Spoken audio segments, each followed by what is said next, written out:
Shalom, shalom, shalom, shalom. Puji Tuhan, kita berjumpa kembali, Bapak Ibu dan teman-teman yang terkasih dalam Tuhan Yesus Kristus. Dan biarlah Bapak Ibu dan teman-teman semua diberkati Tuhan berlimpah-limpah ya, hari ini maupun sampai selama-lamanya. Dan saya berdoa Bapak Ibu bukan hanya sehat, bahagia, tetapi juga dalam perlindungan Tuhan yang sempurna, dibuat Tuhan berhasil apapun yang dikerjakan, apapun yang dilakukan, apapun usaha dan aktivitas Bapak Ibu dan teman-teman semua. Dan tentunya itu menjadi berkat yang besar bagi Bapak Ibu dan teman-teman semua, serta bagi banyak orang yang ada di sekitar Bapak Ibu dan teman-teman semua. Puji Tuhan untuk dukungannya selama ini sangat memberkati pelayanan ini dan itu memberikan suatu kekuatan yang baru dalam iman kita, ya, dalam pengiringan kita kepada Tuhan kita Yesus Kristus. Dan biarlah itu terus berlangsung sampai Tuhan datang yang kedua kalinya. Baik, hari ini Bapak Ibu dan teman-teman semua kita berjumpa dengan Ibu Sri Ningsih yang bersaksi di channel dari Bapak Raja Nabasa. Ya, kesaksian beliau sungguh menyentuh, sungguh sangat cukup sedih ya, kira-kira begitu. Dan apa yang terjadi dengan Ibu Sri Ningsih ini, seorang yang kehilangan kasih dari orang tuanya, seorang yang dibuang atau tidak dianggap oleh orang tuanya, sehingga beliau begitu butuh kasih sayang orang tua, begitu merindukan kasih sayang dari orang tua, begitu ingin dipeluk oleh orang tuanya, begitu ingin diberi makan, disuapi oleh orang tuanya, sampai beliau dewasa, sampai beliau menikah. Beliau merasakan kasih itu ingin beliau dapatkan. Dan di dalam hidupnya beliau sampai bergaul dengan kuasa gelap, dengan dukun-dukun, memasang susu supaya dikasihi orang tuanya, dicintai orang-orang sekitarnya, dicintai keluarganya, saudara-saudaranya. Tetapi beliau tetap tidak mendapatkannya. Walaupun sudah berusaha sekeras mungkin, beliau tetap tertolak, ya. Hanya beliau yang ditolak oleh orang tuanya. Sementara 5 saudara-saudaranya yang lain diterima oleh orang tuanya dengan kasih. Tetapi Tuhan Yesus datang kepada Ibu Sri Ningsih dan memberikan apa yang beliau butuhkan, yaitu beliau mengalami perjamuan kudus dengan Tuhan. Apa itu? Beliau diberi kue, diberi roti oleh Tuhan Yesus dan diberi minum, ya, semacam anggur warna putih tapi agak-agak merah begitu, dan itu luar biasa sekali. Dan inilah kesaksian yang sangat menggentarkan dan sangat menggetarkan jiwa kita. Mari kita saksikan bersama-sama. Tuhan memberkati. Saya Ibu Sri Ningsih. Saya tinggal di Sulawesi bersama nenek, dan saya sekolah SD pun tidak tamat. Karena keadaan mungkin ya, atau gimana keadaan orang tua, keadaan nenek lah yang nggak mampu untuk menyekolahkan sampai tamat sekolah SD. Nah, saya sebagai orang Muslim, dulunya sama nenek harus taat, menjadi Muslim, dan harus jangan pernah tinggalkan sholat untuk 5 waktu untuk saya. Dan saya cuman bisa ngikutin kata-kata orang tua untuk sholat, mengaji, dan sejak kecil, dan juga saya Muslim dari kecil lah istilahnya. Dan saya dari itu, saya tumbuh dewasa, menjadi remaja, dan saya tidak tahu hidupnya dulu saya tidak bersama orang tua, kadang sama nenek, kadang sama om, dan juga kadang sama Pak D. Dan orang tua saya dulunya pisah sama bapak saya, dan saya juga tidak tahu apa permasalahannya. Dan disitulah saya berpikir, saya belajar, saya taat dan tekun ke agamanya saya, Muslim, dan saya menjadi untuk istilah guru dan guru mengaji untuk anak-anak saya dan juga teman-teman anak-anak saya. Tapi saya di situ merasa nggak nyaman dengan keadaan yang saya rasakan. Dan disitulah saya menjadi remaja, orang tua saya ketemu sama orang tua akhirnya kumpul menjadi satu bersama orang tua. Akhirnya kami buat singkat aja lah, kami menikah dan saya punya kedua anak yang ada di Sulawesi sekarang ini. Dan anak saya dua-duanya masih Muslim. Dan saya sebenarnya juga kemarin juga Muslim, tapi saya nggak tahu kenapa saya juga ikut Tuhan Yesus. Dan saya ikut agamanya, saya taatin, saya sembahyang, saya juga pergi mengaji, tapi saya juga merasakan hal yang berbeda buat saya. Saya ikuti semua kata orang tua dan nenek-nenek saya, tapi di saat saya kumpul dengan orang tua saya tidak pernah merasa bahagia bersama orang tua saya, dan tidak pernah merasakan kebahagiaan yang seperti anak-anak lainnya yang penuh dengan kasih sayang. Tapi saya coba bertahan. Saya coba bertahan dan saya coba kuat untuk menghadapi hidup yang harus saya hadapi. Tapi saya juga ikut kata orang tua, karena kalau orang Muslim bilang surga di telapak kaki ibu. Jadi anak selalu taat kepada orang tuanya, selalu nurut apa kata orang tua, dan selalu menomorsatukan orang tua. Dan saya berumah tangga juga bersama suami dan juga anak-anak saya dulunya. Kami merasa juga bahagia, tapi kami banyak permasalahan antara keluarga dia dan keluarga saya. Setelah saya menikah, bukan kasih sayang yang saya dapatkan dari mereka, dari orang tua, bahkan dari orang tua suami juga. Karena kalau kita orang Muslim, yang dibanggakan cuma harta. Tapi saya tidak. Saya sebenarnya mencari kebahagiaan dan kasih sayang dari mereka semua. Apapun yang disuruh, apapun yang dia omongin, kita harus taat kepada suami, kepada orang tua, karena suami adalah surganya seorang istri, dan orang tua ada surga untuk anak-anaknya. Jadi saya ikuti semua itu, tapi saya tidak pernah mendapatkan sedikit pun kebahagiaan dari orang tua saya dan juga dari orang tua suami. Saya mendapatkan kebahagiaan cuma dari mantan suami saya yang dulunya sama-sama Muslim. Tapi setelah itu saya merasa tidak nyaman bersama dia karena faktor ekonomi kami banyak kekurangan. Walaupun kita kerja setengah mati, banting tulang seperti apapun, kalau kita masih banyak kekurangan. Dan cemoohan, hinaan, caci maki itu selalu timbul pada diri saya. Dan saya juga dijauhi sama orang tua saya, dan juga kakak saya, adik-adik saya. Karena apa? Karena kami orang nggak punya dulunya bersama mantan suami. Saya pisah dengan mantan suami saya bukan faktor karena perempuan atau faktor adanya perselingkuhan atau nikah lagi, enggak.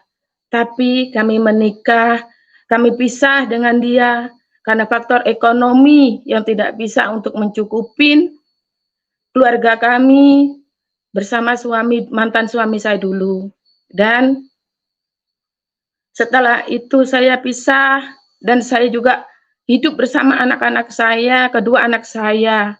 Tapi saya pergi merantau setelah saya pisah, saya pergi merantau ke Sulawesi, tapi saya merantau jauh dari kampung. Sedikit demi sedikit saya lalui dengan rasa sakit hati.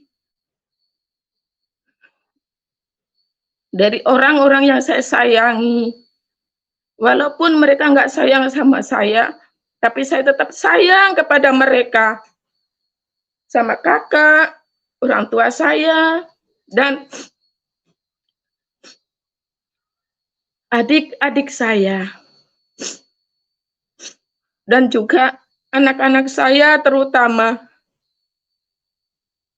Tapi saya merasakan semua itu di saat saya nggak punya apa-apa, tapi saya bingung harus kemana dan harus bagaimana.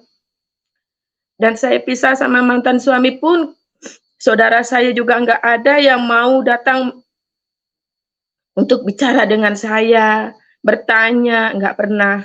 Tapi saya berjuang, saya berjuang karena dulu saya masih mikir Muslim, kita masih punya Allah dan saya punya Nabi Muhammad yang akan selalu menolong saya, yang akan selalu mengangkat semua rasa sakit hati dan rasa kesedihan dan kurangnya kasih sayang. Saya cuma berpikir seperti itu. Saya bekerja dan bekerja mencari uang untuk anak-anak saya, untuk kedua anak saya, dan setelah itu pun juga untuk menyenangkan orang tua saya.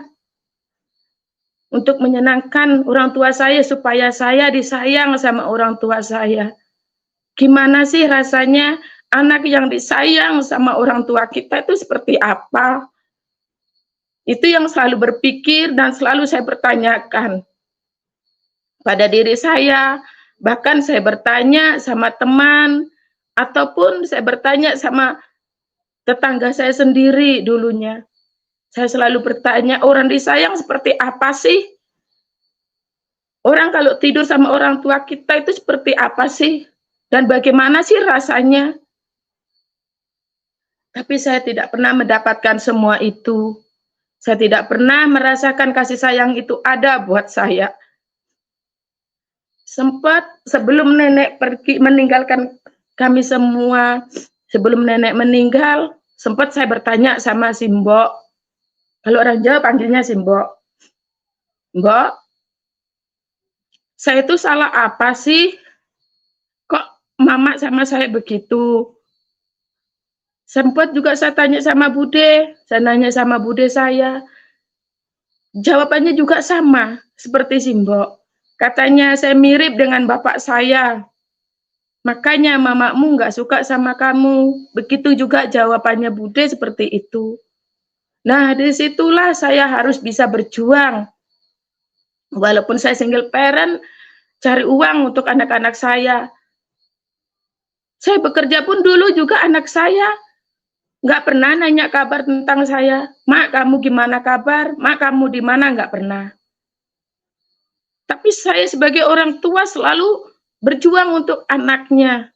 Gimana caranya anak kita itu sayang sama kita, dan gimana caranya anak itu bisa kita rangkul, kita sayangi. Jangan seperti saya dulunya tidak punya kekurangan kasih sayang. Ya, setelah di saat itulah pas mau hari raya Idul Fitri, 1 tahun lebih anak saya nggak pernah kirim kabar. Di tahun 2018,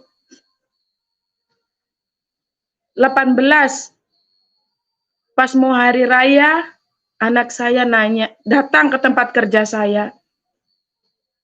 Dia cuman bilang sama saya, dia datang, dan dia peluk saya, dia cium saya, katanya kangen sama saya. Di situ saya punya pikiran, berarti anak saya masih sayang dan masih suka sama saya, walaupun kami udah pisah dengan bapaknya. Tapi setelah itu, saya Lebaran saya pulang bersama mereka, merayakan Hari Raya Idul Fitri dan bersenang-senang. Tapi setelah Hari Raya itu pun 2 bulan kemudian, setelah Hari Raya itu, saya punya masalah. dengan keluarga, terutama adik saya. Ya namanya single parent, kita juga hidup seperti itu, kita ya harus bisa berhati-hati sama laki-laki. Nah, di saat itu saya lagi bantu orang tua saya, mama saya, petik sayur, dan saya juga merasa capek.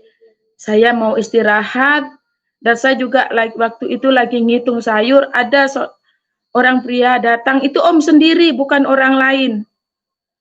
Om saya sendiri, om dari nenek, anak sekeponakannya nenek. Dia cuman bercerita, bertanya. Kalau orang Jawa bilang katanya, "Ndok kan adek, kapan kamu pulang?" Saya bilang baru aja. Tapi disitulah permasalahannya datang. Dikira saya ada mau sama dia. Di situ adik saya juga cemburu atau gimana saya juga nggak tahu, dia nggak cerita soal itu. Cuman tiba-tiba adik saya marah-marah dan saya diusir dari rumah.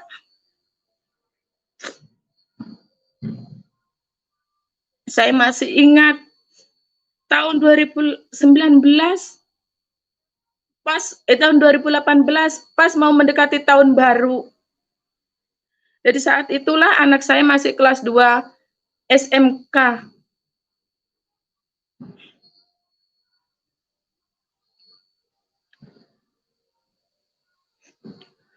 Tengah hari jam 1 siang saya dengar masjid berkumandang, berbunyi azan. Di situ saya diusir dengan keluarga saya, adik saya, bahkan suami kedua mama saya juga setengah menyinggung perasaan saya. Di situ saya pergi dari rumah. Saya pergi dari rumah dengan rasa sedih dan rasa bingung. Saya bersujud di kaki orang tua mama saya mencium kakinya, dan supaya saya dilarang jangan pergi karena saya nggak punya tempat tinggal. Tapi orang tua saya tidak berkata apapun, cuman diam. Yang saya ingat cuman satu kata, terserah kamu kalau kamu mau pergi, itu urusan kamu, itu aja.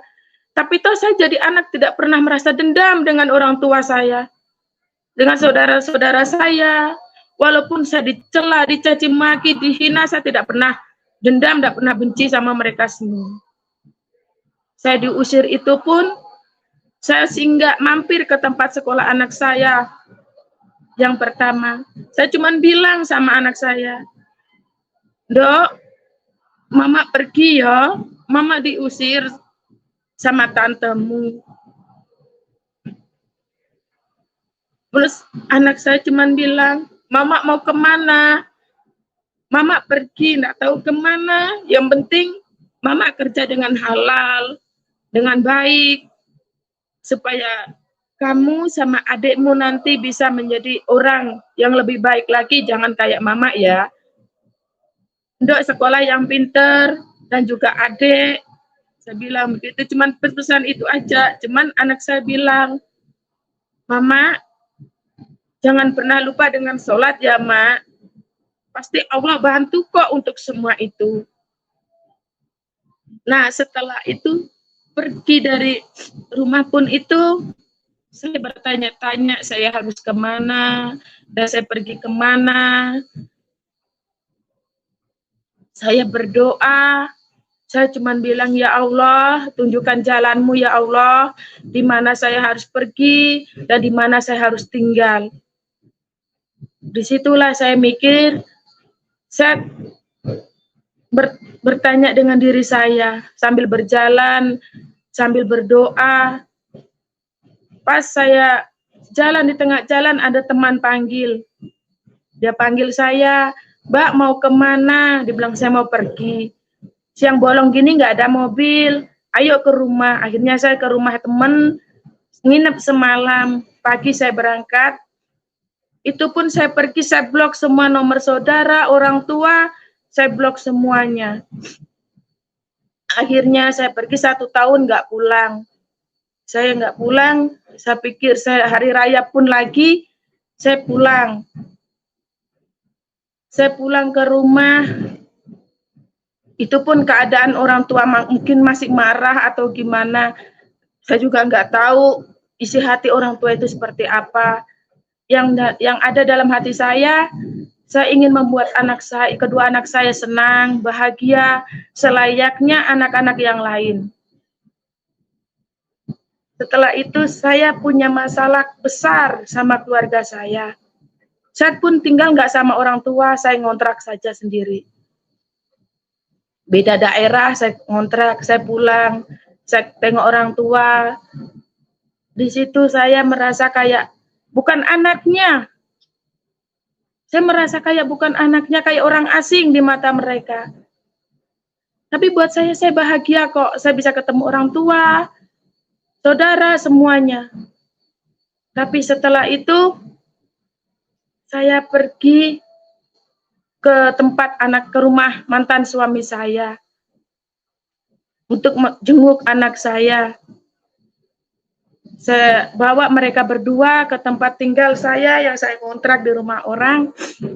Akhirnya saya bersama anak-anak saya bisa kumpul untuk berapa waktu aja. Dengan berjalannya waktu begitu singkatnya saya sama mereka, saya merasa tidak ada, ekonomi saya sudah banyak berkurang. Karena buat saya cukuplah untuk membahagiakan orang tua dan anak-anak saya. Tapi orang tua saya punya keinginan satu, untuk menjodohkan saya dengan pilihannya lagi. Saya tidak mau, tapi orang tua memaksa. Akhirnya saya jalani semua itu, saya ikuti orang tua.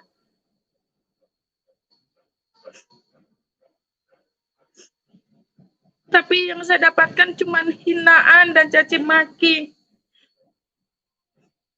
Dari saudara pihak laki-laki yang itu lagi, orang lain yang mau sama saya. Setelah itu saya cekcok bersama orang tua, akhirnya saya untuk menyendiri. Bahkan saya pernah diancam sama adik-adik saya, kalau punya masalah apapun, jangan pernah kamu datang ke rumah.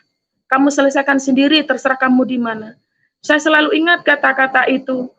Jadi setiap saya punya masalah dengan orang, saya tidak pernah lampiaskan ke orang tua, bicara sama orang tua, ngomong sama siapa-siapa. Saya pikir juga nenek lagi sakit. Tapi terungkap semua setelah nenek meninggal, saya pulang, orang tua saya lagi sakit juga. Setelah nenek meninggal, mama sakit stroke. Mama sakit stroke, saya juga lagi sakit. Jujur aja, saya memang dulunya orangnya suka pakai ilmu, selalu ke dukun. Selalu ke dukun, supaya dapat perhatian dari orang tua, dari saudara, supaya disayang. Pakai susu pun saya juga pernah. Jujur aja, saya dulu juga begitu. Tapi semua itu tidak ada artinya. Saya tidak pernah mendapatkan kasih sayang dari mereka. Apalagi dihargain, nggak pernah. Bahasa-bahasa kotor masih selalu ada sama saya. Masih selalu dia ungkapin, selalu dia katakan buat saya. Tapi saya sadar, saya mengerti semua itu, kenapa mereka seperti itu. Karena keadaan lah dan ekonomi saya lah yang seperti itu. Mungkin saya pantas digituin lah, dan pikiran saya seperti itu.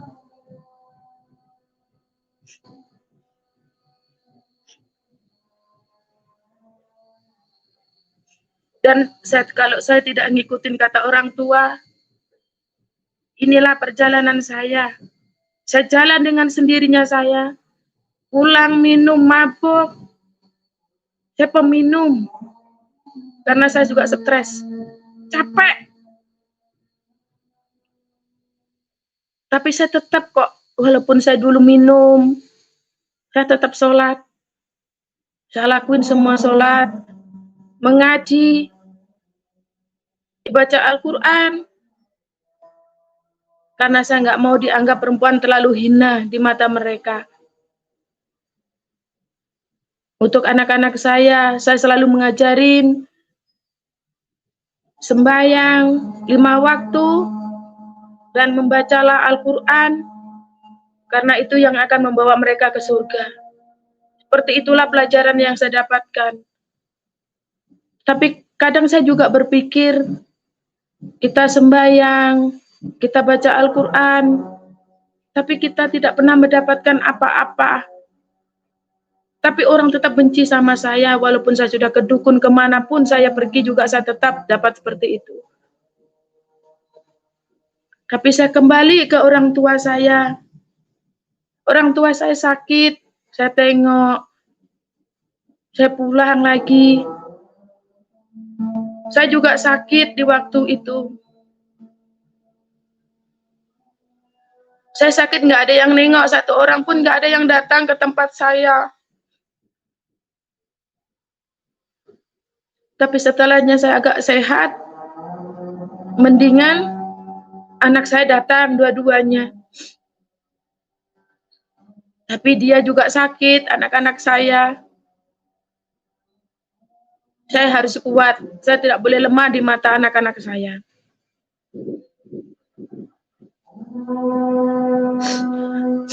Tapi saya merasa bersyukur banget, dan saya juga merasa kata-kata ini nggak bisa diucap dengan kita bicara, kita hanya bisa merasakan, aku bersyukur. Saya bersyukur bisa mengenal Yesus, dan saya bersyukur bisa mengenal Tuhan. Di waktu saya bisa mengenal Tuhan, kenapa saya bisa mengenal Tuhan? Saya sakit, saya sembahyang. Saya sembahyang, Tuhan Yesus datang. Dia datang ke hadapan saya di saat saya baca Al-Quran. Tapi saya nggak tahu kalau ini Tuhan Yesus. Dia datang dan merasa kayak, saya bingung, kenapa seperti ini? Apa yang datang dan siapa dia? Saya bertanya-tanya, saya diam. Terus saya juga sakit. Gimana ya, saya mau cerita sama siapa, apa itu? Nah, saya sakit, saya mengenal suamiku yang sekarang ini lewat dunia maya. Udah 4,5 tahun kami berhubungan, tidak pacaran, berteman di Facebook. Pertama saya bisa berdoa mengenal Yesus, suami saya lah yang sekarang ini, dia mengajarkan saya untuk berdoa. Tapi saya ngikuti kata-kata dia, tapi saya nggak ngikutin itu sepenuhnya. Karena apa? Saya buat diri saya Muslim, bukan orang Kristen. Kok saya harus ikut doa seperti dia, walaupun saya sakit? Setelah itu, saya masih nggak bertanya dengan dia siapa yang datang di saat saya sembahyang, saya nggak nanya.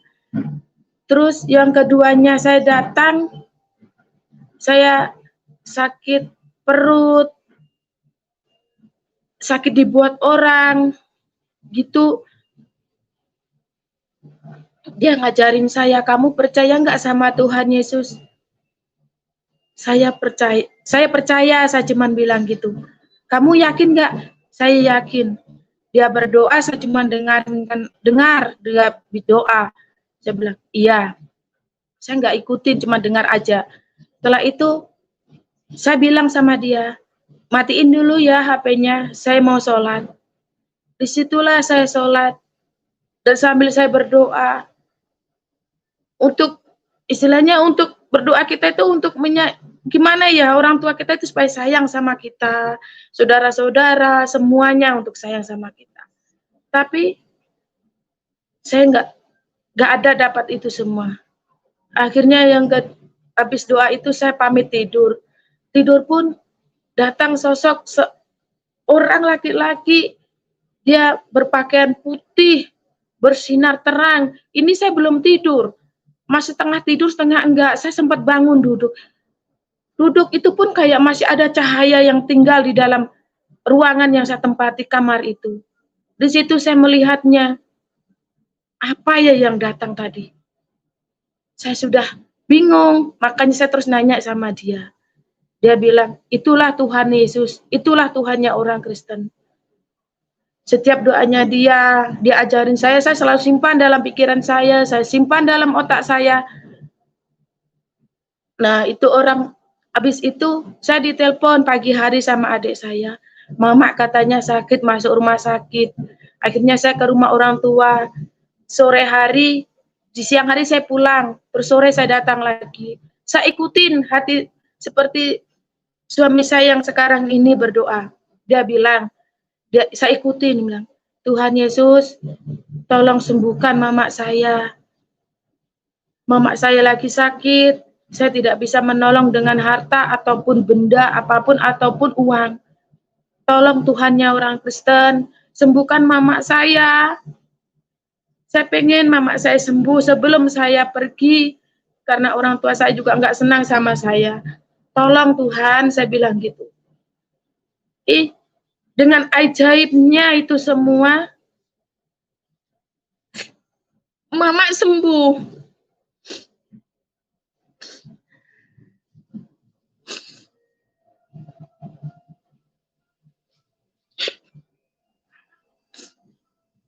Mama sembuh, dan mama pun juga itu pagi-pagi udah pergi naik sepeda.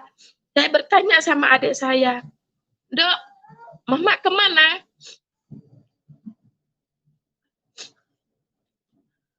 Mama pergi mbak naik sepeda. Loh, apa udah sembuh? Semenjak mbak mandiin mama itu, mama udah sembuh loh mbak. Dan bilang gitu. Saya bilang, ya syukurlah, saya bilang gitu. Ya udah, Mbak mau pulang lagi. Saya cuma bilang begitu, iya. Nah, di situ saya punya masalah. Saya cuma butuh disayang sama orang tua saya. Apapun saya lakukan untuk orang tua saya. Dan saya berusaha gimana caranya, walaupun saya nggak punya ekonomi. Walaupun saya itu nggak dianggap ada buat keluarga saya.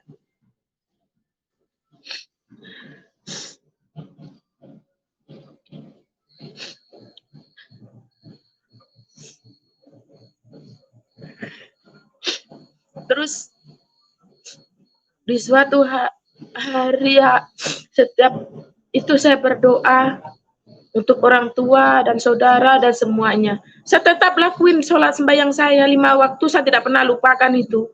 Saya lakukan semua itu setiap saya ini, walaupun saya sudah mengerti dan mengenal Tuhan Yesus itu adalah hidup. Saya paham, tapi yang membuat saya paham lagi dan mengerti semua itu di saat saya ada masalah bersama orang tua saya disuruh kembali kepada laki-laki itu. Dan saya tidak mau. Disitulah bapak sambung saya marah-marah. Dan dia mau pukul saya. Bahkan dia bilang, lama-lama kamu saya bunuh. Dia bilang gitu. Gak ada orang yang bela saya, gak ada. Satu pun gak ada. Saya cuma bisa bicara sama mama saya.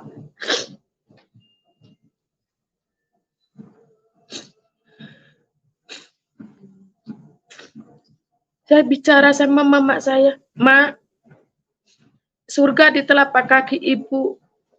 Saya cuci kaki orang tua saya. Saya disuruh kembali kepada laki-laki itu. Saya nggak mau. Saya cuma bisa bicara sama orang tua saya. Kalau memang kalian ingin bunuh saya, kalau ingin istilahnya saya nggak ada di hadapan mereka. Tolong saya. Tapi waktu itu saya sempat merasakan tidur di atas di pangkuan orang tua saya. Tapi saya cuma pengen sesuap nasi dari tangan seorang ibu yang melahirkan saya.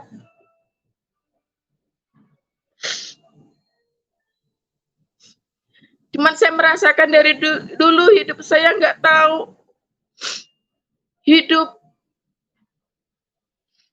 bersama nenek, om, tante, kayak burung tidak ada sangkarnya.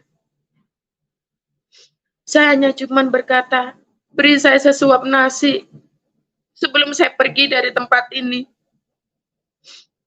Mama bisa nggak kasih saya seperti itu? Tapi mama cuman bilang, pergilah kalau kamu mau pergi. Saya nggak pernah halang-halangin kamu.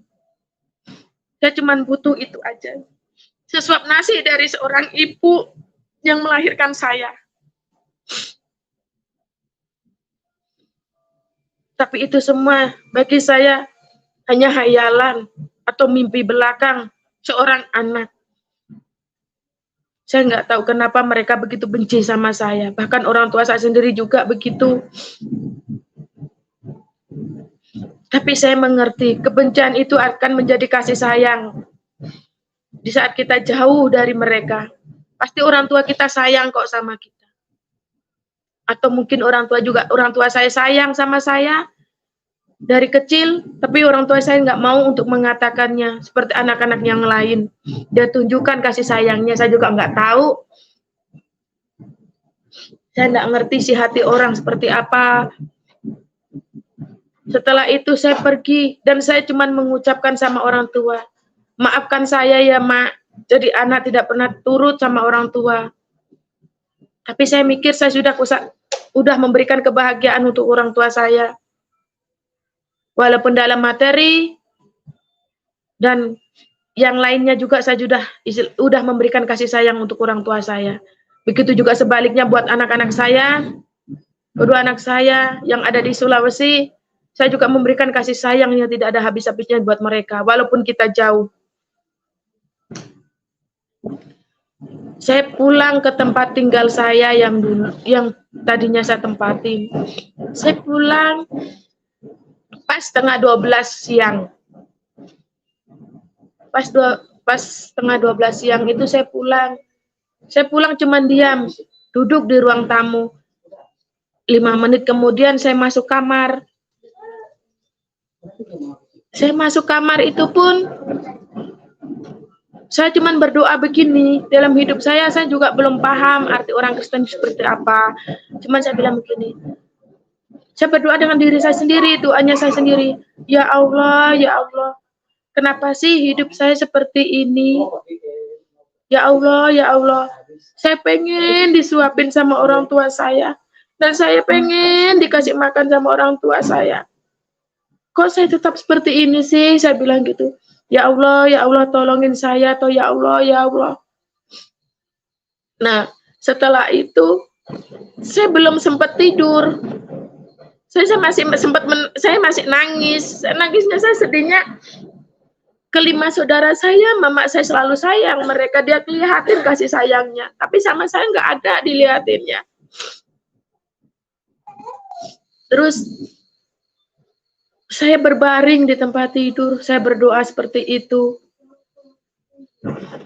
Yang bikin kaget saya setengah tidur, setengah enggak. Kepala saya datang, bukan lagi cahaya, tapi seorang laki-laki berpakaian putih dan berjubah. Sosok itu saya lihat seperti apa yang saya lihat, seperti di gambarnya yang saya lihat seperti ini. Saya lihat begitu terang banget, begitu cerahnya, begitu terang, nggak bisa diucap dengan kata-kata. Dia angkat kepala saya, dia tidurin di pangkuannya. Saya cuma bilang begini, Andaikan mama saya mau saya tidur di pangkuannya, ya Allah, saya tetap begitu saya nggak sadar kalau inilah Tuhan Yesus yang menolong saya. Dia berikan dia sepotong kue kecil dan air berwarna putih, bening kecoklatan gimana gitu, kayak ada merah-merah gimana gitu. Buat saya nggak begitu jelas airnya seperti apa. Cuman dia bilang, makanlah ini dan minumlah ini. Ikutlah akulah jalan yang terang buat kamu. Di situ saya makan itu roti dan saya minum. Di situ saya kaget. Saya sempat duduk dan saya bertanya, apaan itu ya? Kok saya langsung makan dan saya minum? Tapi saya minum dan makan itu pun saya merasakan kebahagiaan dan sukacita di dalam diri saya. Saya merasa nyaman, merasakan damai, merasakan hidup itu kayak nggak punya beban. Beban itu kayak lepas semuanya buat saya. Saya nggak habis pikir, kok saya habis makan ini dan minum ini kok beban saya kayak hilang seketika. Dan nggak pernah merasakan saya mikir orang tua saya seperti apa.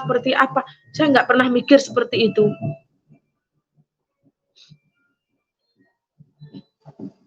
Tapi saya berpikir,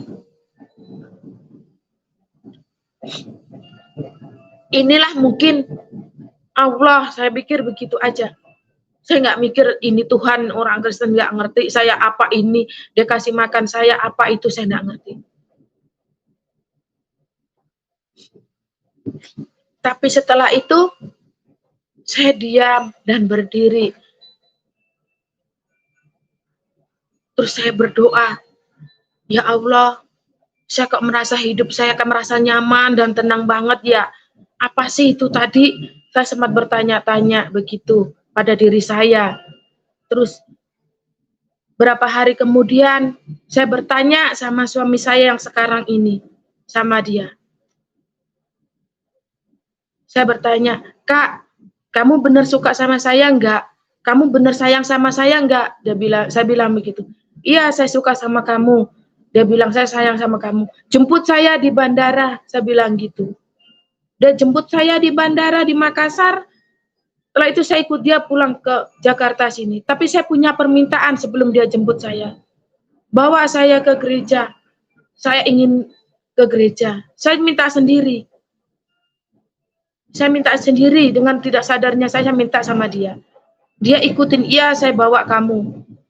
Dia bawa saya masuk gereja. Dia ambil jemput saya dari Makassar ke sini tahun 2019 bulan 9. Dia jemput saya.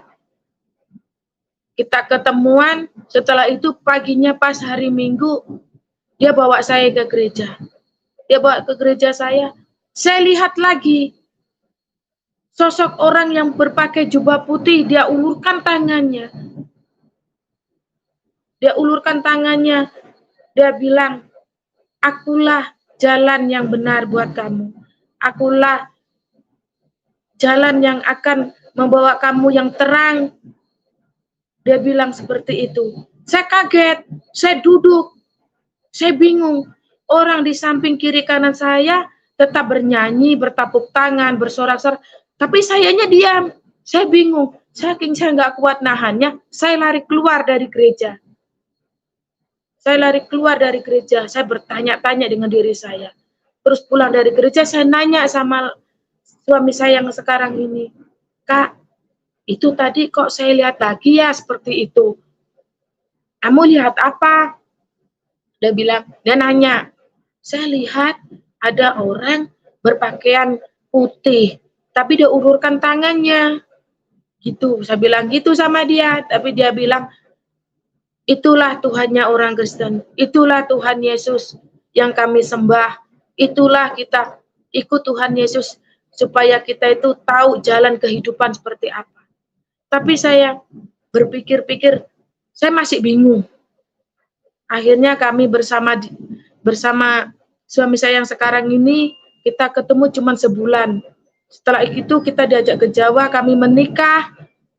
Kami menikah pun itu saya juga sempat cerita sama omnya, tapi saya juga masih bingung. Dalam diri saya begini, kok Tuhannya orang Kristen hidup, sedangkan setahu saya Tuhannya orang Kristen kan disalib. Saya cuma bilang begitu, dan kepalanya aja berdarah. Saya bilang gitu, badannya dipaku, saya gitu. Di situ saya berpikir, tapi saya nggak nyerah. Saya tetap ingin punya itu perasaan, pengen tahu, pengen ngerasain. Saya bilang gitu. Akhirnya saya punya pikiran, saya ikut suami saya masuk Kristen. Akhirnya saya pelajari semua itu, tapi masuk Kristen pun tidak semudah membalikkan telapak tangan kok. Tidak semudah yang kita bayangin. Emang saya pikirnya, orang Kristen mungkin sama seperti orang Muslim ya, saya gitu. Kehidupannya sama aja gitu. Tapi enggak, nyatanya beda. Bedanya saya sama Muslim sama orang Kristen bedanya seperti gimana ya, kita nggak bisa bicara dengan kata-kata, kita bingung, saya juga bingung untuk mengatakannya. Saya jadi orang Muslim, saya nggak pernah merasa bahagia. Ada merasa bahagia di saat kita punya uang banyak, mereka sayang sama kita, itu kita merasa kebahagiaan itu. Tapi kalau kita tidak punya uang, kita tidak punya apa-apalah, tidak punya materi, rumah gitu-gitu aja, itu kita dijauhin. Sempat saya dicoret dengan saudara-saudara saya, cuman di status WA-nya dia bilang, cukup kita berlima, anggaplah yang satu nggak ada. Saya cuma jawab, dari dulu emang gua nggak ada buat kalian kok, saya bilang cuman gitu aja. Tapi saya selalu sayang sama mereka. Saya tidak pernah merasa benci kepada mereka. Tapi saya cuma merasakan kalau kita ikut orang Kristen, beratnya dari hidup saya. Tantangan yang saya alami dari pertama nikah, dari faktor fisik dari keluarga suami, dan juga keluarga saya sendiri. Jadi orang Kristen itu tidak mudah. Kita dicemooh, dihina, dicaci maki, bahkan kita tidak punya siapa-siapa. Orang yang dulu kita sayangi, orang yang dulu kita cintai, itu pun menjauh dari kita kalau kita ikut orang Kristen.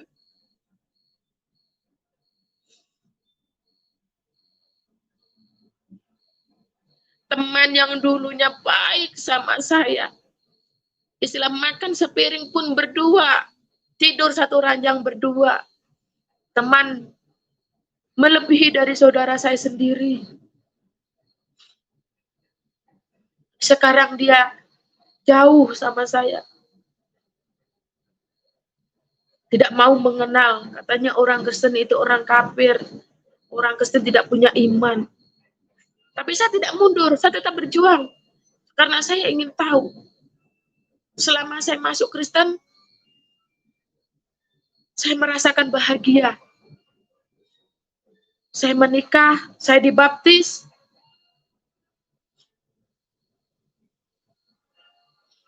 Tahun 2020, saya masuk dibaptis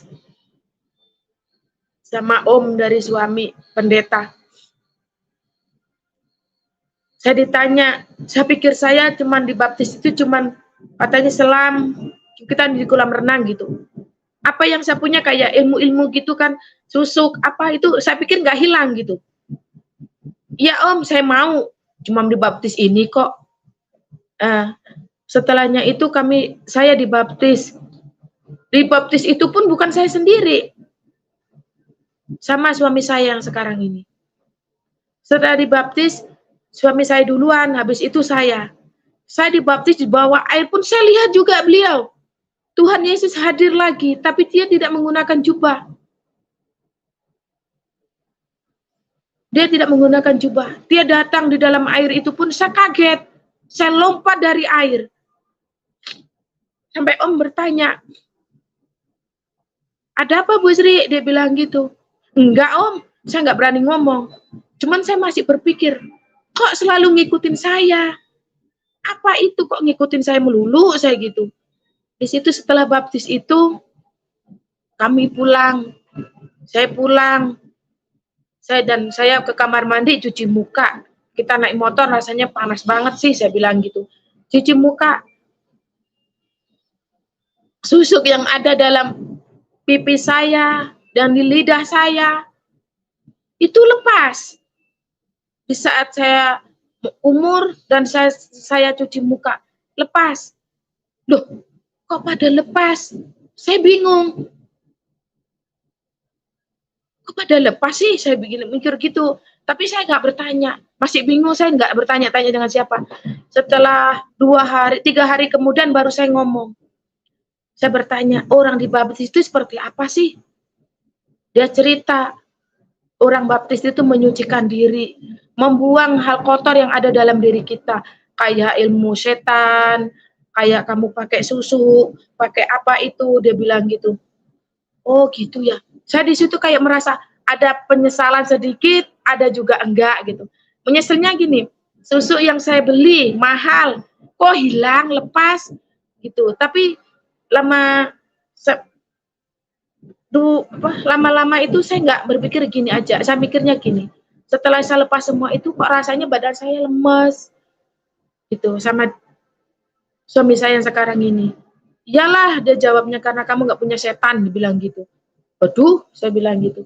Tapi saya merasakan semua itu pulang dari Jawa. Akhirnya kami udah habis baptisan, kita menikah. Setelah menikah, kami pulang ke Jakarta lagi. Di situ saya sempat cerita sama Om sebelum kami pulang. Terus Om bilang, Bu Sri, kalau kamu ikut orang Kristen, itu kita pikul salib berat banget loh Bu. Kamu kuat nggak? Saya jawabannya masih kayak orang Muslim. Insya Allah Om saya kuat. Saya cuma bilang begitu. Insya Allah Om saya kuat. Terus ya udah kalau kamu kuat. Saya mau balik Om. Tapi saya balik itu pun saya tidak cuma untuk bicara biasa, enggak. Saya berdoa. Sebelum pulang saya berdoa sore. Saya ingin tahu mujizat Tuhan itu nyata atau enggak gitu. Benar atau enggak gitu. Apa yang diceritakan orang gitu. Saya cuma bilang, kan waktu itu nenek pernah bilang, kalau kamu berumah tangga lagi kamu nggak bisa punya anak. Karena kamu udah giniin dukun lah, istilahnya sudah didukunin gitulah. Dikasih air dan dikasih bunga gitu kan, supaya suruh minum air-airnya itulah, supaya nggak bisa punya anak. Saya cuman begini dalam hidup saya. Saya ingin tahu Tuhan itu memang nyata atau enggak, atau cuman dongeng orang ngomong gitu. Akhirnya saya duduk sendirian dan saya bersujud di kaki salib Tuhan. Saya bilang, Tuhan, jika Engkau sayang kepada hamba-Mu ini Tuhan, tolong berikan keturunan untuk hamba-Mu ini. Karena suami hamba belum ada anaknya Tuhan. Saya sudah punya anak 2 Tuhan, tapi saya mau keturunan 1 lagi Tuhan. Tolong Tuhan, berikan dan jamah hamba-Mu ini Tuhan. Saya cuma bicara seperti itu. Tapi terakhirnya saya bilang, jika Engkau bisa memberikan saya keturunan Tuhan, inilah mukjizat buat saya. Nyata buat saya bilang. Dalam nama Yesus, haleluya Bapa, haleluya Yesus. Saya cuma bisa begitu aja. Saya berdoa, akhirnya saya keluar dari gereja, saya ditanya sama keponakan, Tante ngapain? Enggak. Saya cuma bilang gitu. Saya pagi, saya bilang sama Tante, Tan, saya minta maaf apabila ada kesalahan saya. Kalau saya punya salah sama keluarga sini, saya minta maaf. Saya mau pulang ke Tangerang bersama suami saya. Saya mohon doanya buat saya dan suami saya, supaya saya di sana bisa menjalani hidup yang senang dan bahagia bersama suami dan juga anak saya kelak, saya bilang gitu. Tante ketawa, iya, dibilang gitu. Tapi saya nggak tinggal diam. Saya pulang dari habis nikah, saya pulang ke Tangerang, saya ke gereja juga, tetap saya pergi gereja di GBDI di Tangerang, Alam Indah. Saya ke gereja situ, saya Saya di situ saya masuk, pertama kali saya masuk, saya bertanya, "Bu," sama pendetanya, "ibadahnya itu hari apa aja sih?" Dibilang gitu. "Setiap hari Minggu, sama Kamis, sama Rabu." "Oh iya." Saya ikutin. Saya ngikut dari mulai hari Minggu, Rabu, Kamis saya ngikut. Kalau Kamisnya saya jarang ikut karena itu kan doa. Karena suami saya juga pulangnya udah malam, saya nggak berani karena kan belum paham daerah situ. Akhirnya setiap hari Rabu saya berangkat. Berangkat. Setelah saya 4 kali berangkat, saya juga belum tahu isi firman itu seperti apa, kita bacanya dari mana, awal pertamanya dari mana.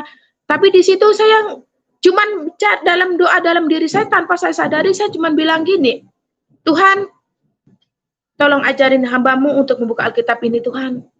Apa yang harus hamba baca dan apa yang harus saya ketahui di dalam firman ini Tuhan." Tapi itu nyata, Tuhan ajarkan saya seumur hidup saya tidak pernah buka Alkitab itu.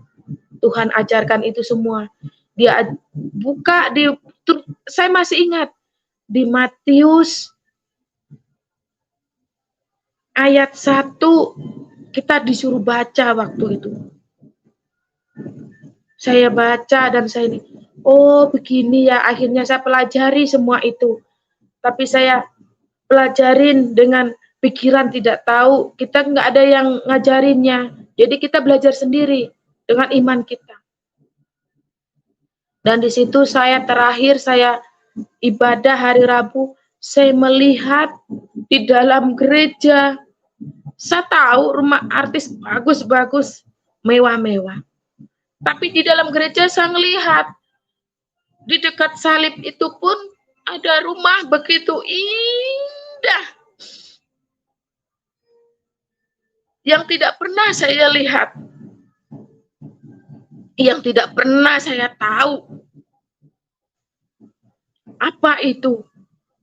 Tapi saya melihatnya begitu terang, dindingnya terbuat dari emas,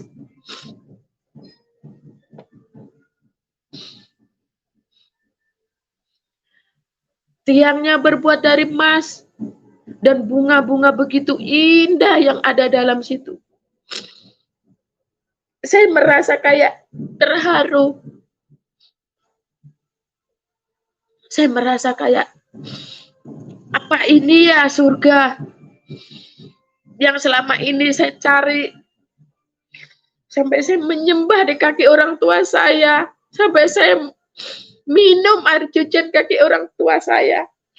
Hanya ingin mencari surga. Supaya jadi anak gak durhaka gitu. Dan itu pun pendetanya bertanya, "Kok Mbak Sri nangis, kenapa?" "Enggak Bu," saya cuma jawab gitu. Saya pulang, saya bertanya dengan suami saya. Dia bilang, itulah surganya orang Kristen. Surga kita ada di dalam hati kita sendiri, bukan di tempat mana-mana ataupun di telapak kaki Ibu. Yang selama ini kamu cari, dia bicara seperti itu. Tapi saya masih merasakan tempat itu, masih teringat banget sampai sekarang saya masih ingat. Setelah saya tahu itu, orang tua saya nelpon sama anak saya minta nomor dari saya. Dia kasih. Kirain orang tua saya nelpon itu ingin bilang saya sayang sama kamu. Tapi ternyata enggak.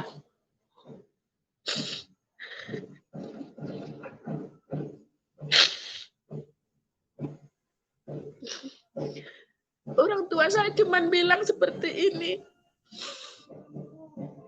Kamu hidup dengan kehidupanmu yang sekarang. Kamu ya kamu, saya ya saya. Dia bilang begitu. Kok mama bilang begitu? Saya jawab, saya kan juga anak mama. Iya, saya tahu. Siapa yang dekat sama saya, itulah anak saya. Dia bilang, yang jauh berarti dia orang lain. Dia bilang gitu. Sampai saya bilang, ya Tuhan, kenapa sih orang tua saya seperti itu? Dia bilang sama saya, mama sakit, mama masuk rumah sakit. Terus saya bertanya, mama sakitnya kambuh lagi stroke-nya? Iya. Cuman jawab segitu aja, tapi terus dia bilang begini, saya tuh nggak butuh harta ataupun kekayaan, tapi yang saya butuhkan cuma kasih sayang. Saking sakit hatinya saya, orang tua saya bilang sama saya, mama nelpon, ya cukup kali ini aja sama kamu. Kalau kamu pulang kampung, kalau orang tuamu mati, kamu jangan pulang. Dan kalau orang tuamu udah nggak ada, kamu jangan datang ke makaman orang tua. Kalau orang dia bilang ke kuburannya saya. Jangan kamu berdoa buat saya. Dia bilang begitu. Terus kalau kamu mau pulang kampung, kamu mau jemput anakmu, dan kamu nggak usahlah kamu datang ke rumah orang mama. Dia bilang, anggaplah, walaupun mama masih hidup, anggaplah kamu udah nggak ada orang tuanya, mama udah nggak ada. Dia bilang gitu. Saya jawab cuma satu, mak, biar bagaimanapun kamu tetap orang tua saya. Saya selalu berdoa, Tuhan tolong saya, Tuhan sadarkan orang tua saya. Dan saya ingin pulang untuk menjemput kedua anak saya, Tuhan. Saya memohon kepada Tuhan, saya selalu berdoa untuk supaya saya bisa menjemput anak-anak saya. Biar dia kumpul di sini bersama saya. Tapi saya tetap sayang kok sama orang tua saya. Tapi mama saya sudah bicara seperti itu. Di waktu itu sakit. Tapi orang yang buat sakit saya itu kayak mama saya sendiri. Dan laki-laki yang dijodohin sama saya. Saya dibuat gila. Saya dibuat tidak sadar. Padahal saya lagi mengandung, lagi hamil 6 bulan. Iya. Terus setelah itu saya ditolong sama hamba Tuhan yang begitu tulus dan begitu baik, dan sekarang menjadi seperti orang tua saya sendiri. Walaupun saya kehilangan orang tua, tapi saya tetap menganggap orang tua ada. Tapi saya lebih sayang sama hamba Tuhan yang menolong saya ini di saat saya gila. Dan saya disuruh ke rumahnya, dan saya disuruh tinggal di sana. Mungkin ada 1 minggu saya tinggal di sana. Saya di rumahnya ada 1 minggu, saya di situ diajarin doa, diajarin cara membaca firman Tuhan. Tapi saya merasakan, setelah itu saya mendapat, puji Tuhan lah, saya mendapatkan sukacita dalam kehidupan saya yang sekarang ini. Dan juga saya merasakan Tuhan tolong saya, apa yang saya minta Tuhan kasih. Terutama anak saya yang saya perjuangkan mati-matian sampai saya gila lagi hamil. Anak saya sampai sekarang, puji Tuhan, sehat dalam lindungan Tuhan. Tapi saya ingin mengucap syukur atas semua Tuhan berikan kepada saya. Yang dulunya tidak pernah saya dapatkan, sekarang saya mendapatkan. Yang dulunya saya tidak punya kasih sayang, saya dapatkan kasih sayang dari orang-orang yang ada di sini. Saya tidak mengenal mereka, saya tidak tahu siapa mereka, tapi mereka sayang semua sama saya. Mereka mengenal saya, tapi saya tidak mengenal dia. Dia rela berbagi untuk saya. Ya, tolong Bu Sri. Halo? Ya, ya Bu. Kita buka lagi aja Pak, ini udah bisa ini. Oke, baik, kita tunggu ya Bu. Oke, Ya, makasih. Ya, Pak Yosua, beliau sudah akan bersama-sama dengan kita. Sembari saya coba nyalakan saya punya kamera ini.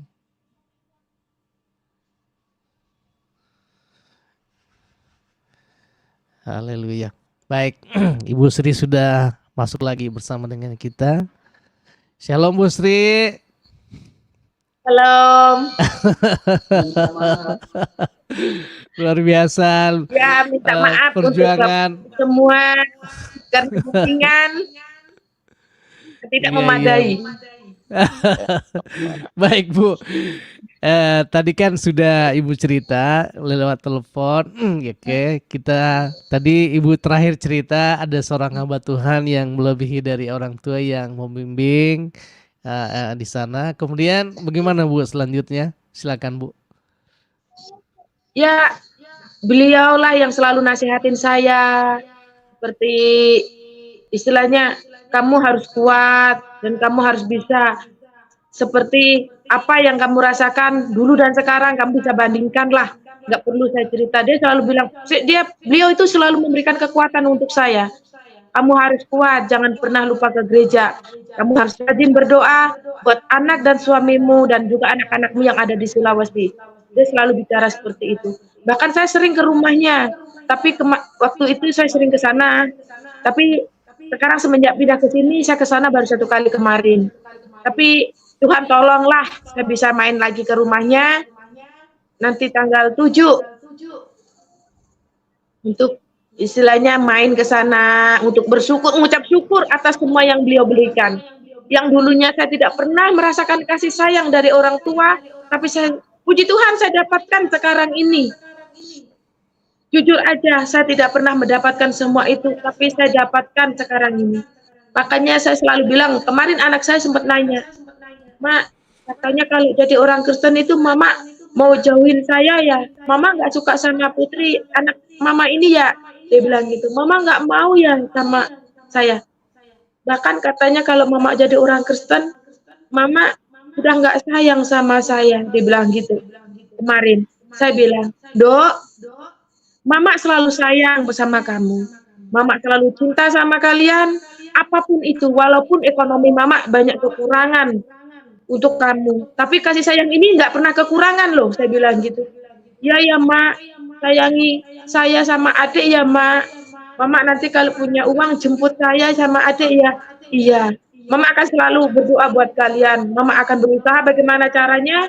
Walaupun Mama banyak kekurangan perekonomian Mama, tapi Mama akan berusaha untuk jemput kamu dan juga adikmu. Saya selalu bilang begitu sama dia. Dia selalu dihantui rasa ketakutan. Kadang saya bertanya sama pendeta yang di tempat saya berdoa, Bu, mohon doanya dong buat anak-anak saya, supaya dia bisa ikut Tuhan Yesus. Supaya dia bisa tahu arti kehidupannya seperti apa. Saya bilang gitu. Namanya kita orang desa ya Pak, gimana sih? Pasti ujung-ujungnya tamat sekolah menikah, gitu loh. Jadi saya mau itu, janganlah kamu dulu berumah tangga. Nikmatinlah masa mudamu, jangan seperti mamamu. Apa yang saya rasakan dan apa yang kamu rasakan kamu sudah tahu. Jujur ya Pak, jujur dari hati saya ini, saya merasa sedih. Saya jadi orang Kristen karena saya sendiri, bukan orang lain yang mengajak. Ataupun suami saya enggak. Tapi Tuhan yang memberikan roti sama saya. Itulah saya mengenal Tuhan. Tapi nggak tahu kenapa mama saya sendiri begitu benci sama cucunya, kedua anak saya. Bu Sri, saya mau kasih motivasi ya, boleh Bu Sri ya. Harus tetap kuat Bu Sri ya. Ini satu tantangan yang luar biasa. Ketika kita terima Yesus harus mengalami pikul salib yang begitu dahsyat. Namun di balik kita pikul salib, saya percaya ada mahkota kehidupan yang Tuhan berikan buat Ibu Sri. Yang terpenting terus maju, jangan mundur ikut Yesus. Ya, jangan mundur. Saya pun ngalamin demikian. Saya ngalamin dikucil oleh keluarga. Saya ngalamin istilahnya harus menjadi seorang gelandangan, tapi kasih Tuhan Yesus tidak pernah berhenti dalam setiap kehidupan kita. Kasih Tuhan tidak pernah terlepas dalam hidup kita. Karena kita ini anak-anaknya, pasti Tuhan pelihara Bu ya. Tetap kuat Bu. Jangan goyang, jangan pernah bimbang. Sekali melangkah bersama dengan Yesus, harus tetap melangkah. Itu pun tantangan pasti terjadi. Ya, oke aja Pak. Tuhan berkati Pak ya. Baik, Amin. baik, Haleluya. Bapak Pendeta Yosua sudah hadir memberikan kekuatan kepada Ibu Sri ya. Ya, seperti pengalaman tadi yang disebut oleh Pak Muhammad Yosua Yasin juga luar biasa tantangannya.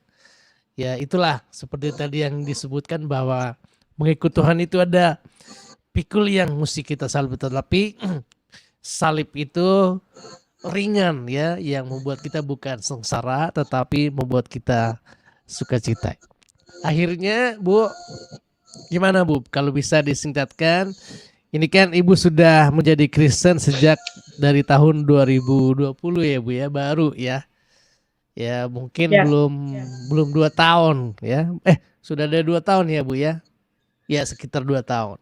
Iya Pak. Kira kalau bisa disimpulkan pengalaman selama 2 tahun ini sejak ikut Tuhan Yesus, apa Bu yang membuat Ibu hari ini menjadi semangat ikut Yesus sampai hari ini, walaupun tidak ada pendeta yang nginjilin, tidak ada saudara yang mengajak Kristen, tetapi Tuhan sendiri ya yang memberikan Ibu makan Iya. roti dan air itu yang tadi yang Ibu sebut.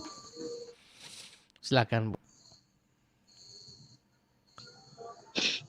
Ya, yang membuat saya kuat sampai saat ini, jujur aja ya Pak, yang selalu membuat saya kuat, kalau kita orang Muslim itu sedikit pun kekurangan ekonomi kita berantem, kita cekcok, dan terus yang ada selalu kata cerai, pisah, gitu. Tapi saya ngalami semua ini, puji Tuhan, saya bersyukur saya dapat suami yang sekarang ini, walaupun kita kekurangan ekonomi, kita banyak kekurangan lah, tapi tidak ada sedikit pun kata-kata seperti itu. Nggak ada sedikit pun ucapan seperti itu. Malah dia selalu bilang sama saya, ini cobaan buat kamu, ini cobaan buat kita berdua, dia bilang gitu. Mama harus sabar ya untuk ngadapin ujian ini. Apalagi di saat anak menelpon di kampung gitu ya. Mak, kirimin uang dong Mak. Ini adik mau bayar ini. Kemarin adik habis sakit. Hati seorang ibu itu gimana ya? Kadang untuk mengatakannya itu kayak susah gitu. Cuman saya bilang begini, Dok, sabar ya Dok. Nanti kalau Mama punya, pasti Mama kasih kok. Mama nggak pernah kok nggak mau kasih anak-anak Mama, tetap Mama kasih. Yang penting satu, sabar. Begitu. Dan suami saya selalu bilang, pasti nanti kalau kita punya, pasti kita kasih kok. Kita nggak pernah bilang enggak. Tuhan tolong kita, Tuhan baik kok sama kita. Walaupun suami saya jarang ngajak saya berdoa. Kalau kita mau tidur, saya berdoa sendiri. Saya selalu berdoa dan berdoa. Dan di Tangerang pun kami tinggalkan, kami pindah dari Tangerang ke Bogor itu pun nggak lama, belum lama, baru hampir 1 bulan. Di Tangerang cobaan itu pun juga ada. Saya sakit, suami sakit, anak sakit. Saya bingung. Di saat anak sakit, cobaan yang begitu berat buat saya, saudara dari suami saya sendiri. Di saat itu kami nggak punya apa-apa, nggak punya kendaraan gitu ya. Saya nyoba minjem gitu. Dia nggak kasih, dia cuma diam aja, sabarlah. Ini mungkin godaan buat saya, cobaan buat saya. Dan selama kami menikah pun, saya belum pernah tahu saudara dia yang satunya pun seperti apa, saya belum pernah lihat. Tapi yang adiknya yang satunya biasa datang. Tapi yang buat saya sedih, yang buat saya itu kayak menangis dalam hati itu, tanpa suami tahu itu, kenapa sih? Natal itu kan buat kita bahagia. Natal itu buat kita berkumpul bersama saudara. Tapi kami enggak. Buat saya Natal itu cuman buat saya sedih. Karena enggak ada saudara yang mau datang. Satupun aja enggak ada dari pihak suami. Tapi ada hamba Tuhan. Walaupun kita jauh, dia telepon saya. Mbak Sri, ayo Natalan ke sini. Tapi karena keadaan dan faktor ekonomi kamilah yang tidak memungkinkan, satu, dan anak saya juga sakit di waktu itu. Si Kristiannya sakit, jadi saya nggak bisa datang. Kalau saya lihat di FB-nya orang, di Facebook itu, Natal itu bahagia sukacita. Tapi hati saya menangis. Tapi saya tidak mau untuk bicara dengan suami saya. Cukup saya simpan dalam diri saya. Tapi sekarang inilah saya ungkapin semua itu. Saya pindah ke Bogor di sini. Puji Tuhan, anak saya tidak pernah sakit. Walaupun dia nggak pernah saya rasa pilek, batuk di sini, dia nggak pernah merasakan sakit. Kadang saya mikir, apa di sini dekat dari saudara ya, jadi anak saya merasa senang. Baru mamanya juga nggak terlalu banyak pikiran ya, saya bilang gitu. Kadang saya berpikir gitu. Tapi saya cuman satu, walaupun mereka jauh sama saya, tapi Tuhanlah yang ada dalam hidup saya. Tuhannya yang memberi kekuatan di hati saya. Itu. Cuman saya merasa sedih banget untuk anak saya yang ada di Sulawesi. Kami berpisah hampir 2 tahun. Dia merasa ketakutan karena mamanya berpindah agama. Dia merasa takut untuk dikucilkan. Tapi saya sebagai seorang ibu nggak seperti itu. Bahkan suami saya sendiri pun juga sayang sama mereka.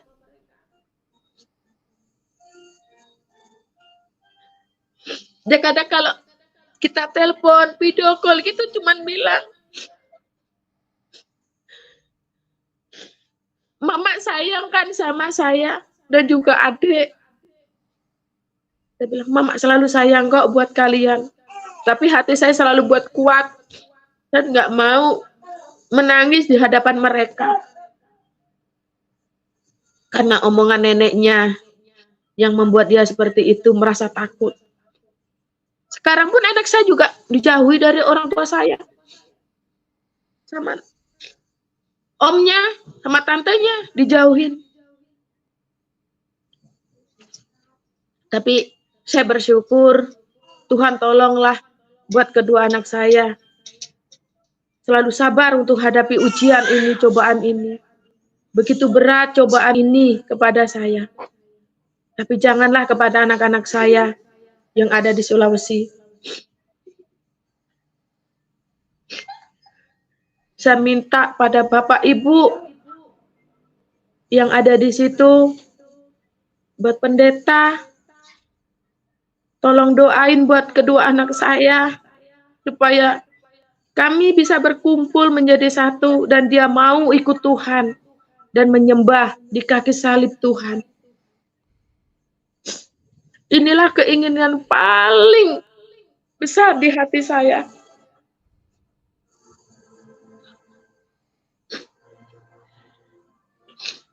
Kadang saya malu ingin bertanya pada pendeta untuk minta bantuan doa, itu malu, Pak.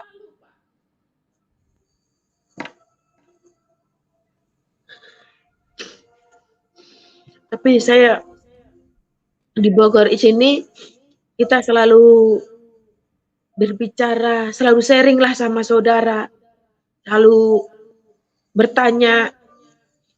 Tapi saya jadi orang, walaupun nggak ada yang kasih tahu dalam hidup saya, Muslim dulu seperti apa, kita Kristen juga seperti apa. Itu aja dalam hidup saya. Dalam hidup saya, dalam prinsip kehidupan saya, agama boleh beda, tujuan kita cuma satu, surga. Kita mencari surga, bukan mencari duniawi, bukan mencari harta ataupun kekayaan, tapi kita cari Tuhan yang akan membawa kita ke surga nanti. Itulah doa saya setiap hari buat anak-anak saya, orang tua saya yang akan selalu sadar untuk semuanya.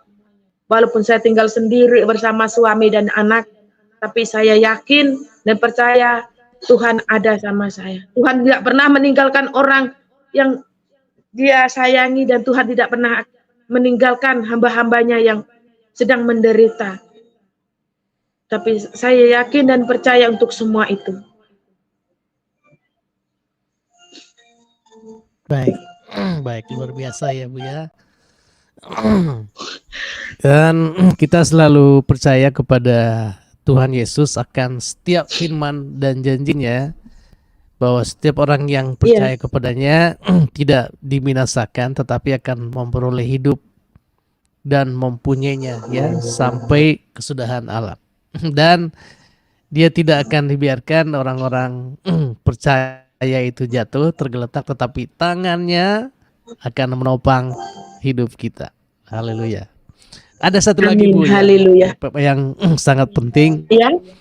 Kalau ada janji Tuhan, dia berkata satu orang diselamatkan maka seisi rumah juga akan diselamatkan. Jadi percayalah Bu, tetap punya pengharapan bahwa Tuhan tidak biarkan kita, dan dari iman ibu nanti Tuhan akan selamatkan lagi anak yang masih di Makassar, dan dengan caranya yang ajaib juga nanti akan membawanya ke hadapan ibu, sehingga orang-orang yang terdekat ibu akan kenal Tuhan, dan nanti ibu akan merasakan bahwa Tuhan kita dahsyat.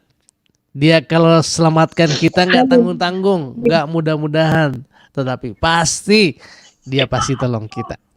Baik Bu, terima kasih banyak Bu sudah hadir di tengah-tengah kita. Iya, sama-sama. Sudah memberikan tadi kesaksiannya. Saya simak tadi di sini di backstage, luar biasa ya. Tadi saya udah bilang bahwa ketika tadi saya dengar kesaksian ibu itu, dan memang isi hati Tuhan seperti itu Bu. Dia datang ya pada kita, dia datang memberikan apa yang kita perlu ya. Seperti tadi ibu pengen disuapi oleh bunda, tapi tidak akan pernah gitu. Tapi Tuhan sendiri dengan kuasanya yang ajaib datang melayani ibu sendiri. Nah, kita ini yang dari lahir jadi Kristen belum tentu kita dapat hak yang seperti itu loh Bu. Tetapi bersyukur ibu dapat mempunyai hak seperti itu. Didatangi Tuhan langsung, luar biasa. Nah, percayalah ibu, tetap setia dalam Tuhan, tetap pegang janjinya. Amin. Kalau dia sudah memilih ibu ya, tidak akan ada seorang pun yang akan menggoyahkan atau memutuskan ibu dari Tuhan, karena ibu adalah milik Tuhan Yesus. Haleluya. Luar biasa. Teman-teman, kita sudah tadi mendengarkan kesaksian ibu ya, Ibu Sri. Barangkali mungkin pengalaman yang sama ya yang dihadapi oleh teman-teman di luar ya, seperti Ibu Sri. Percayalah ya, walaupun orang tua kita, saudara-saudara kita ya memutus hubungan ya di dunia ini. Ya kalau putus hubungan di dunia ini dari Facebook, dari apalah ya, itu mah biarin aja. Tetapi asalkan kita tidak terputus hubungan kita dengan Tuhan Yesus. Kalau kita tetap bersatu dengan Tuhan, maka Tuhan akan memelihara hidup kita, hidup Ibu Sri dan hidup semuanya kita ya. Karena itu jangan ragu ya teman-teman. Kalau Ibu Sri bisa bertemu dengan Tuhan Yesus secara pribadi, ada 3 kali kalau tidak salah tadi sebut, langsung sendiri Tuhan yang datang kepadanya. Nah juga hal yang sama bisa terjadi dalam kehidupan kita. Yang penting buka hatimu, terima Tuhan Yesus, terima dia ya dengan caranya yang mungkin yang bisa sama, bisa berbeda, tetapi Tuhan punya cara untuk datang mengetuk setiap pintu hati kita. Dia datang mengetuk. Nah, barang siapa yang membuka, dia akan masuk. Haleluya. Luar biasa, teman-teman. Terima kasih banyak buat Ibu Sri yang sudah